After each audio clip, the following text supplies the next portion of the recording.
Ano na, Elsa, kumusta? May manager ka na? Oo, wala pa nga eh. Meron ka bang mairekomenda?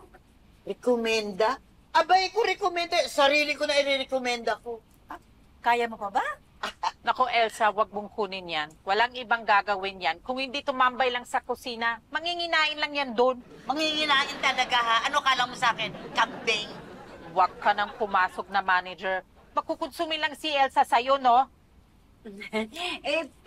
Sa ngayon wala naman akong konsumisyon eh. Maayos naman yung mga tao ko. Oo, wala naman problema. Magkakaibigan naman, di ba? Kasi magkakapit bahay. Ayun, mabuti yun. Maayos yung mga taong... Paano ko nandito yung mga milo ko? Nakasunod dito yung mga milo ko eh.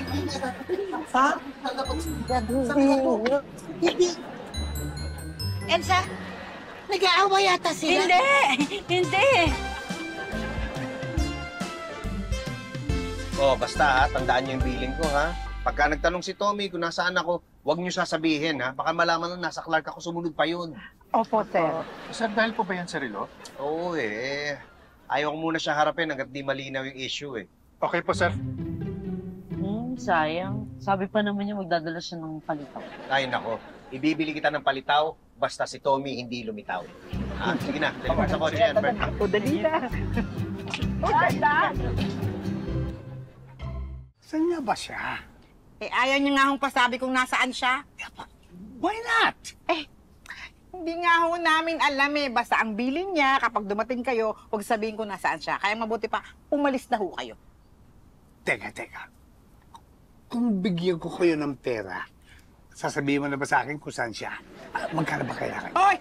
Huwag kayong ganyan ha. Ano akala niyo sa amin? Mukhang pera? Ang kulit ng tubi talaga, Diyos ko. Ay, Oy, excuse me oh. po. Ay, lupo mo, Hi. Tommy. Ay, kumusta? Ayan ba yung relo na binigay ko sa tatay mo? Opo. Hindi naman na po na ginagamit eh, kaya sinuot ko muna. Ay, bakit mo sinuot niyan? Baka mamaya magalit ang tatay mo sa'yo. Eh, papakita ko lang po kay Jacob at the baby, tapos babalik ko din agad. Oh. Ibig sabihin, hindi ganun ka-importante yung regalo mo sa tatay mo. Eh, kaya nga ho, umalis na kayo.